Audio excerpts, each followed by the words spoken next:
కాన్ఫిడెన్స్‌ని అతను క్యారీ చేస్తాడు. అతను ఇంకా ఇండియన్ టీమ్‌లో ఇంకా రెగ్యులర్ అవుతాడు. అతని ప్లేస్ విషయంలో ఎవరికైనా డౌట్స్ ఉంటే అన్ని ఎగిరిపోతాయి. అతను కీపింగ్ కూడా చాలా బాగా చేస్తాడు. కీపర్‌గా కూడా అతను బౌలర్స్‌కి మంచి ఇన్‌పుట్స్ ఇస్తున్నాడు. డీఆర్ఎస్ జడ్జ్‌మెంట్ బావుంది.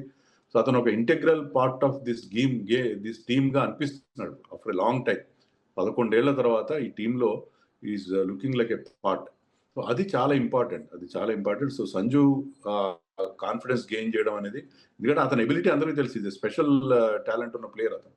సో, దానికి కాన్ఫిడెన్స్ సరిగ్గా లేకపోవడం, టీమ్‌లో ఈ రోజు ఉంటే రేపు ఉండకపోవడం అట్లాంటి సిట్యుయేషన్ నుంచి బయటపడ్డాడు. సో, సంజు రైట్ టైమ్‌లో మనకి నాకౌట్ స్టేజ్ టైమ్‌లో ఫామ్‌లోకి రావడం చాలా ముఖ్యం. ఎందుకంటే అతను he is a match winner. Match winner అతను బాగా ఆడిన రోజున హి can win you the match.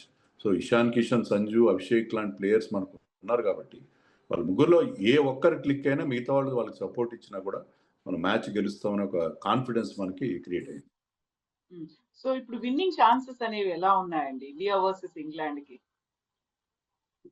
మనకి ఎక్కువ మనకి డెఫినిట్‌గా winning chances I will give 65-35 అండి. ఎందుకంటే ఓహ్! మన టీమ్ చాలా బెటర్‌గా మనకి ఖచ్చితంగా కనిపిస్తుంది. బ్యాటింగ్‌లో గాని, బౌలింగ్‌లో గాని మన ప్లేయర్స్ ఎక్కువ ఫామ్‌లో ఉన్నారు. కానీ England is a dangerous side. ఇప్పుడు వాళ్ళకున్న హ్మ్. టాలెంట్ ఎలాంటిదంటే, ఫిల్ సాల్ట్ ఐపీఎల్ చాలా రెగ్యులర్‌గా ఆడతాడు. అతను ఈ played IPL for different teams. ప్రస్తుతం ఆర్‌సీబీకి ఆడుతున్నాడు.